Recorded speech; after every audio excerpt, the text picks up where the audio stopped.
मैं ये आपके चैनल के माध्यम से कह रहा हूँ, ससाई ने अपने कार्यकाल के दौरान एक बार भी भिक्षुओं के प्रतिनिधिमंडल को प्रधानमंत्री से भेंट नहीं कराया। ससाई जय भीम के नाम पर मैं इस चैलेंज से कह रहा हूं, समाज को धोखा दे रहा है। समाज में पाखंड, झूठ, छल कपट का फरेब का सिद्धांत लोगों को बीच में ला रहा है।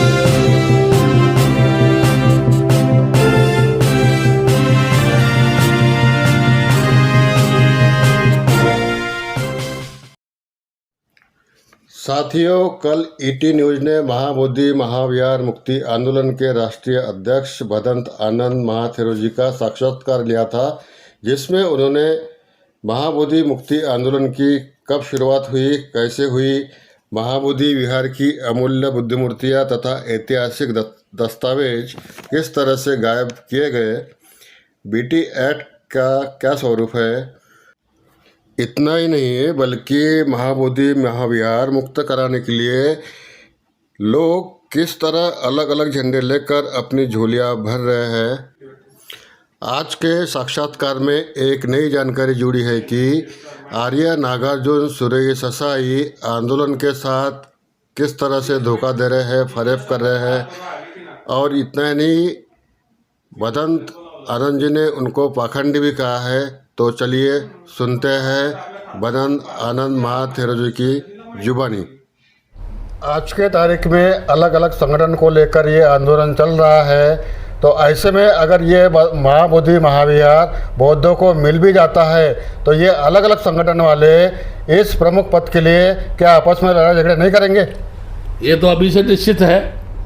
एक बार भारत सरकार में ये चर्चा हुई कि हम बौद्ध लीडर से बात करना चाहते हैं, कौन कौन इस आंदोलन को लीड कर रहे हैं। तमाम संस्थाओं ने कहा हम चला रहे। बाद में मेरे पास चर्चा आई। आज मैं एक बात स्पष्ट कह रहा हूँ, जो भी लोग इन अलग अलग झंडाधारियों के कहने पर आग बीच करके बयानबाजी कर रहे हैं, लाखों रुपया इनको दान दे रहे हैं, ये मैं नहीं कह रहा, देखने वाले कह रहे हैं। बहुत सारे भंते जो उस धरना पर बैठे हैं वो कह रहे हैं, एक दूसरे की टांग पकड़ के खींच रहे हैं। बहुत से आरोप तो ये लगा रहे हैं कि ये नेतृत्व करता रात में भाग जाते हैं, हम अकेले रह जाते हैं। तो मैं ये कहूँगा, अगर सरकार प्रबंधन एक्ट को बौद्धों को देने के लिए तैयार भी हो जाए तो अलग अलग बैनर लेकर के जो अपने बयानबाजी कर रहे हैं, इनमें आपसे ही में एक दूसरे की टांग पकड़ के खींचेंगे, या मल युद्ध होगा, या डंडा युद्ध होगा, या बाकी युद्ध होगा, या कोई न कोई युद्ध होगा, तब बड़ा मुश्किल हो जाएगा कि किसको ये महाबोधि टेम्पल जो दिया जाए। अभी भी बौद्धों में एकता नहीं है, और जो आवाज़ उठा रहे हैं क्या वो बौद्ध है? जो अलग अलग झंडे लेके चल रहे हैं क्या वो बौद्ध है? क्या सही माने में जो लोग इस लड़ाई को लड़ रहे हैं, भाग ले रहे हैं, समर्थन कर रहे हैं, क्या वो बौद्ध है? यदि नहीं तो इस तरह की बयानबाजी से कुछ होना जाना नहीं है। बनते आर्य नागार्जुन सुरेश ससाई जी ने बीटी एक्ट 1949 रद्द होने के लिए सुप्रीम कोर्ट में याचिका दायर की थी, उसके के बारे में आप क्या बताएंगे सर? देखिए, मैं दो चीज़ समझा हूँ। जब ससाई जी ने पिटीशन दायर पहले किया तब एक ही बात आती थी कि पिटीशन सुप्रीम कोर्ट में है, सरकार क्या कर सकती है? पिटीशन कोर्ट में सरकार क्या कर सकती है? उस समय शशि भूषण के वकील से बात हुई, शशि भूषण के लड़के से बात हुई। उसने कहा मेरे से, भत्ते जी ये आप जो लड़ाई लड़ रहे हैं, कितनी वर्ष लगी बाबरी मस्जिद और राम जन्मभूमि को? इसमें भारत सरकार का प्रत्येक राजनीतिक नेता, इस देश का ब्राह्मण समाज, इस देश के अन्य कम्युनिटी के लोग ये जानते हैं, यदि महाबोधि विहार बौद्धों के हाथ में सौंप दिया जाए तो फिर ये भारत की धरती पर जितने भी टेम्पल हैं, जिनको विकृत करके बुद्ध विहारों को विकृत करके मंदिर बनाया है, समस्त स्थलों को मांग करेंगे उनको लेने के लिए। एक बखेड़ा नया खड़ा होगा। इसलिए हम तो ये कहेंगे कि यदि कुछ हो रहा है और कोई मंत्री कुछ करना चाहता है तो कंडीशनल आप पिटीशन वापस ले लो। कंडीशनल पिटीशन वापस लेने पर पहली बार बुद्ध सेक्रेटरी बना, मैं ये कह सकता हूँ ये आंदोलन की हार नहीं, क्या जीत नहीं थी ये? क्या पहली बार बुद्ध सेक्रेटरी बना? क्या ये आंदोलन की जीत नहीं थी कि पहली बार उसमें 12 भिक्षुओं को उसकी देखरेख करने के लिए रखा गया, महाबोधि विहार में पूजा पाठ करने के लिए रखा गया? क्या ये आंदोलन की जीत नहीं थी कि वहाँ भिक्षु प्रभारी और सुपरिटेंडेंट की पोस्ट पर एक भत्ते को रखा गया? क्या ये आंदोलन की जीत नहीं थी कि वहाँ पर सेक्रेटरी पहली बार बुद्धिस्ट बना? हाँ, मैं ये समझता हूँ कुछ लोगों को आदत है बयानबाजी करने की या झूठी साचे बयान देने की। बाद में एक तरफ ससाई ने उस समय पिटीशन दायर किया जिसको कंडीशनल वापस लेना पड़ा। मैं समझता हूँ कहीं आंदोलन को कमजोर करने की साजिश तो नहीं थी, लेकिन 2012 में पुनः फिर पिटीशन दायर कर दिया। मुझे लगता है आंदोलन को कमजोर करने की ये साजिश है, बार बार पिटीशन दायर करना, क्योंकि उनको ये जानकारी है कि पिटीशन से समस्या हल नहीं होगी और पिटीशन अगर दायर करना है तो कोई उसका बेस होना चाहिए। एक बेस तो यही है कि एक्ट जो बना है वो एक्ट जो कनिंघम के राज्य में खुदाई हुई उसमें कितना सामान निकला था वो प्रबंधन समिति बताए, या आर्कियोलॉजी सर्वे ऑफ इंडिया बताए, या बिहार सरकार बताए वो सामान कहाँ गया, किसकी देखरेख में गया, कौन इसका जिम्मेदार है।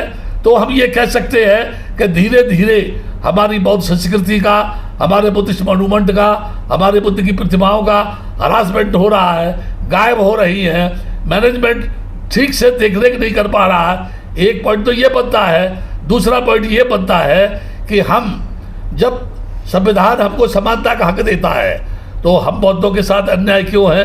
लेकिन वही हमको ये भी याद रखना चाहिए कि 25/2 में जब ये संविधान लागू हुआ 50 में और एक्ट बना 49 में, उस समय पर एक्ट में ये प्रावधान था कि 4 हिंदू 4 बौद्ध होंगे, और वर्तमान में जो माइनॉरिटी आयोग है, माइनॉरिटी कमीशन है, उसमें हिंदू, जैन, सिख, बौद्ध सब हिंदू माने जाएंगे। जब हिंदू माने जाएंगे तो अगर ये लोग कहते हैं कि हम बौद्ध हैं, इसका प्रतिनिधित्व बौद्धों को दो, उसके अनुसार तो आप हिंदू हैं, हिंदू हिंदू से मांग रहा है, तो फिर आपको ये शो करना पड़ेगा are you belong to Buddhist community, क्या आप बुद्धिस्ट है, क्या प्रमाण है कि आप बुद्धिस्ट है। अगर बुद्धिस्ट है तो ऑथेंटिक मांग लेकर के आप लड़ाई लड़े, वो तो जायज है। ब्राह्मणों को गाली देना या हिंदुओं को गाली देना या दूसरों को भड़काना, मैंने अपने जीवन में ये अनुभव किया है। बाबा साहब के मानने वाले लोगों ने जितनी गालियां उन लोगों को दी हैं जिन्होंने अनटचेबल कम्युनिटी के साथ में छुआछूत का व्यवहार किया है, उन लोगों में तो संगठन हुआ, वो एक हो गए। लेकिन बाबा साहब के संविधान बनाने के बाद और इनको फंडामेंटल राइट मिलने के बाद जितने लोग एजुकेटेड हुए हैं, उतनी ही लाखों संस्थाओं के माध्यम से समाज का डिवाइडेशन हो गया है। वो एक हो रहे हैं और ये टुकड़ों में बट रहे हैं, तो टुकड़ों में बटने वाले लोग एक होने वाले लोगों के साथ कैसे लड़ेंगे? या तो अहिंसा के मार्ग पर लड़े, या कानून के मार्ग पर लड़े, या अपने को जीते, नैतिकता के आधार पर लड़े, क्रोध को शांति से जीते और अपने आप को जीतने के बाद दूसरों को जीतने का ख्वाब देखे। तभी चड्डा अशोक से ये देवानंद प्रिय सम्राट अशोक के रास्ते पे जा सकते हैं, जो पहले हिंसक था, बाद में अहिंसा का पुजारी हुआ। आज सारी दुनिया उस अशोक की पूजा करती है। हमें अहिंसा के मार्ग पर अगर जाना है तो हमको संवैधानिक पथ पर जाना होगा, और इस तरह से अगर अलग अलग बैनरों से लड़ाई लड़ेंगे तो इसका समाधान नहीं होगा। सही मायने में अगर महाबोधि महाविहार को मुक्त कराना है तो इसकी दिशा कैसी होनी चाहिए? देखिए, मैं तो ये कहूँगा, मैं तो 92 से लड़ाई लड़ रहा हूँ, 1992 से। मैंने कितने लोगों के प्रश्नों के उत्तर दिए हैं, कितने लोगों से मेरे विवाद हुए हैं, मेरे झगड़े हुए हैं। कभी कभी मैं इस तरह की बातें करता हूँ कि लोग बौखला जाते हैं मेरी बात से। जैसे मैं एक एग्जाम्पल देता हूँ, भगवान राम की लोग हमारे देश में पूजा करते हैं, ठीक है ना। कहते हैं मर्यादा पुरुषोत्तम थे वो, उन्होंने अपने पिताजी की आज्ञा का पालन करने के लिए 14 बरस जंगल में जाना स्वीकार किया। क्या राम के मानने वाले लोग अपने माँ बाप की आज्ञा का पालन करते हैं? कितने लोग अपने माँ बाप की सेवा करते हैं? कितने लोग अपने माँ बाप को स्नान कराते हैं? कितने लोगों के उठ करके अपने पिताजी को बाल्टी पानी भर के स्नान कराते हैं? तो जो कहते हैं वो मर्यादा पुरुषोत्तम थे, वो मर्यादा पुरुषोत्तम थे। उनके मानने वालों में अगर मर्यादा नहीं है तो वो कायर, बुज़दिल है, झूठे, बेईमान, मक्कार है। उनको अगर वो आदर्शों पर चलने की आदत नहीं है। एक और उदाहरण देता हूँ मैं, ये इसलिए दे रहा हूँ कि मैं संघर्ष कर रहा हूँ इस आधार पर। हमारे देश में गणेश चतुर्थ मनाया जाता है। गणेश चतुर्थ, गणेश जी की पूजा होती है ना। गणेश जी महान थे, मैं ये जानता हूँ। केतकी उनका भाई था। शंकर ने बोला तुम दोनों में से पृथ्वी के 7 चक्कर लगा के जो आएगा मैं मानूंगा वही मेरा आज्ञाकारी बेटा है। केतकी तो गया, उड़ के आगे आ गया। गणेश चूहे पे बैठ करके 7 चक्कर लगाता रहा अपने माँ बाप के।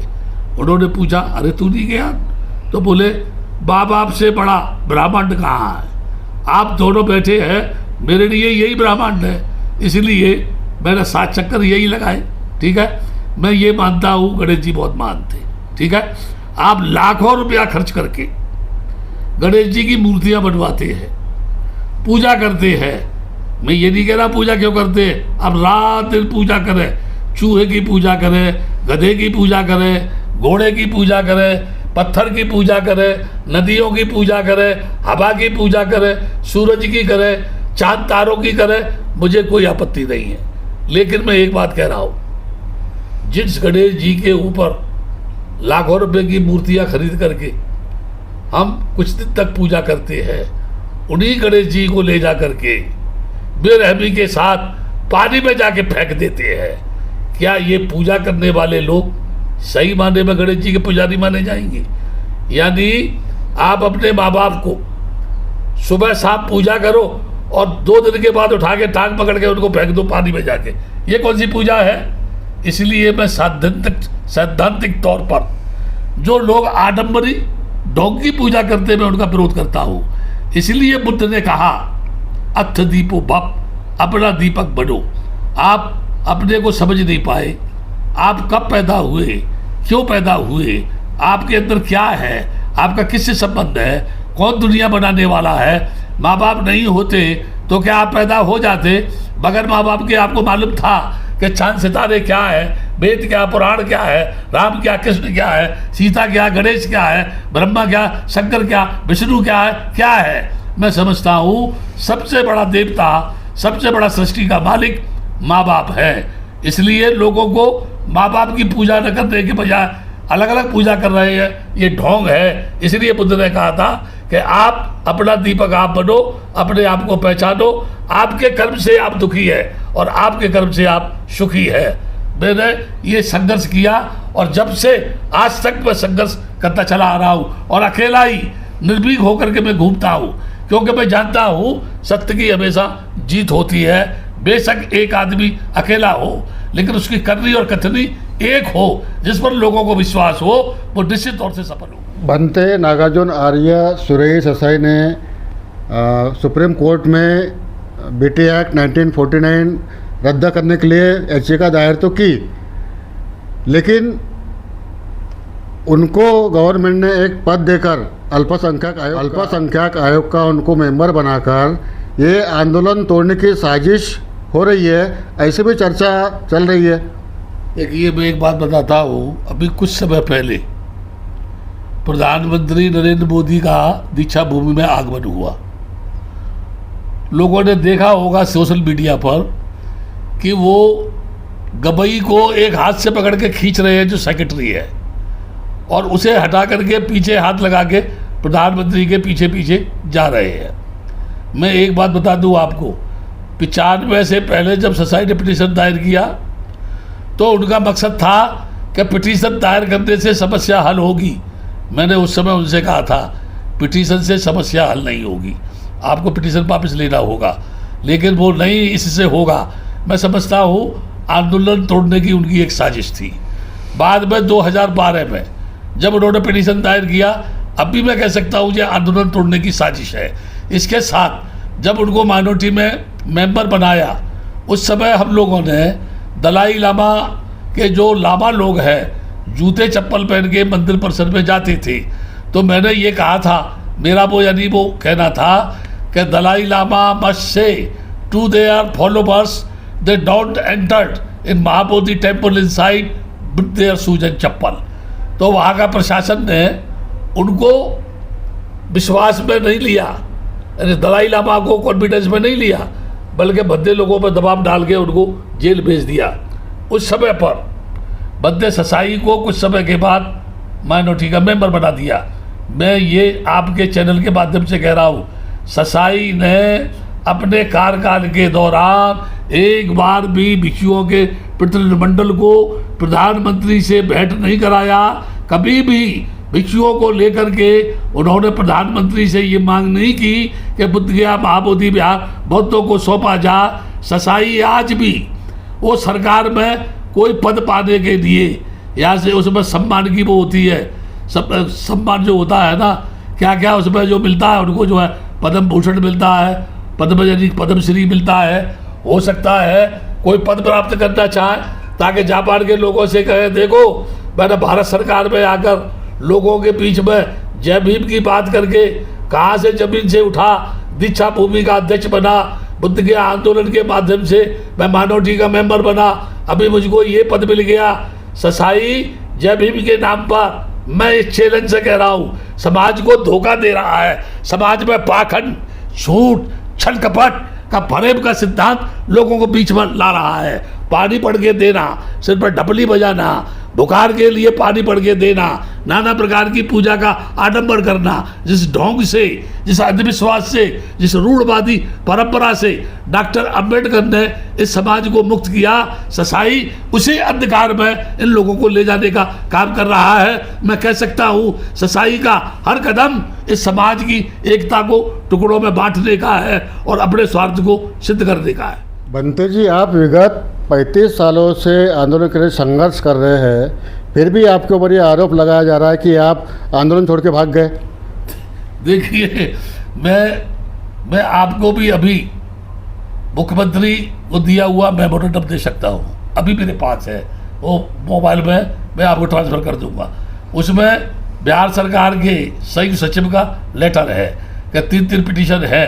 तो वो मूर्ख जो पागल ये कह रहे हैं भाग गया है ना, छोड़ के चला गया, वो जो लेटर मेरे पास है क्या वो बिहार सरकार के नहीं है? यदि नहीं है तो मैं आंदोलन नहीं हूँ, तो वो सरकार मुझसे पत्राचार क्यों कर रही है? उन लोगों को कोई ना कोई बोलने का बहाना चाहिए, और ऐसे ही गद्दार लोग समाज को गुमराह करके झूठे साचे बयान देकर वह कटोरा लेके बैठे हुए हैं कि भगवान बुद्ध के नाम पर, बाबा साहब के नाम पर हमारी झोली भर दो, हम महाबोधि विहार की मुक्ति की लड़ाई लड़ रहे हैं। मैं कहता हूँ वो महाबोधि विहार की मुक्ति की नहीं, वो अपनी दुख मुक्ति की, अपनी गरीबी की मुक्ति की लड़ाई लड़ रहे हैं ताकि अमीर हो जाए और संपन्न हो जाए। एक आखिरी सवाल है बंते जी कि ये जो आंदोलन देश भर में चल रहा है उसको शांतिपूर्ण कैसा चलाया जाए, इसके लिए आप आम्बेडकरी अनुयायी हो, बौद्ध हो या बंते जी हो, इनको आप क्या संदेश देंगे? मेरा प्रथम संदेश ये है कि जब 92 से मैं निरंतर आंदोलित हूँ और बुद्ध गया की इस मांग को लेके बराबर में संघर्ष कर रहा हूँ, उस हालत में कुछ लोग, बंदे लोग प्रचार करते हैं, बोला है धरनास्थल में उन लोगों ने बोला है कि बुद्ध गया मुक्ति आंदोलन का बैनर या भिक्षु संघ का मेहमर, उसका जो है बैनर, क्या बंदे आनंद की बपोती है? क्या बंदे आनंद का वो बैनर जो है उनका अधिकार है? मैं उन मूर्खों को बता दूं, भिक्षु महासंघ एक रजिस्टर्ड संस्था है जिसका मैं प्रेसिडेंट हूँ। प्रेसिडेंट मुझे सर्वसम्मति से बनाया है, उसकी एक कार्यकारिणी है। जहाँ तक बुद्ध गया महाबोधि विहार मुक्ति आंदोलन समिति है, इसका जन्मदाता मैं हूँ। जब इसका निर्माण हुआ उस समय नितिन राउत, हैदराबाद का प्रोफेसर परमेश्वरा राव, बंते ससाई, मैं और डॉक्टर राहुल प्रिय रचपाल, ये 4-5 लोग थे जब इसका नामकरण हुआ अखिल भारतीय बुद्ध गया महाबोधि विहार मुक्ति आंदोलन समिति।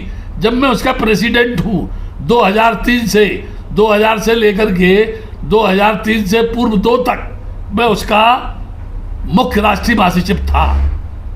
तो वो बैनर और वो विश्व महासंघ का बैनर बगैर मेरी अनुमति के कोई इस्तेमाल करता है, उसको राइट नहीं है।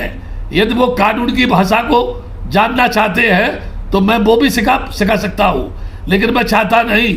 अगर ईमानदारी से आप लड़ाई बौद्धों की लड़ना चाहते हो तो राग द्वेष त्याग कर, अहंकार त्याग कर, संघर्षरत बनते आनंद के साथ आकर कंधे से कंधा मिलाकर एक बैनर के नीचे लड़ाई आपको लड़नी चाहिए, जिस बैनर के माध्यम से 1992 से ये लड़ाई जारी है। तो हम निश्चित रूप से सफल होंगे। अलग अलग ढपली, अलग अलग राप अलाप कर, अलग अलग बैनर और झंडे लेकर के अगर हम दुहाई देते हैं तो कभी भी हम कामयाब नहीं होंगे। ये मेरी उन सब लोगों को सलाह है, मशवरा है। साथियों, अभी आपने देखा कि भदंत आनंद महाथेरो जी ने पूरे महाबोधि विहार आंदोलन के सच्चाई बयान की। साथियों, हमारे ET न्यूज़ चैनल को लाइक, कमेंट तथा जिन्होंने सब्सक्राइब नहीं किया हो वह सब्सक्राइब करें। बहुत बहुत धन्यवाद।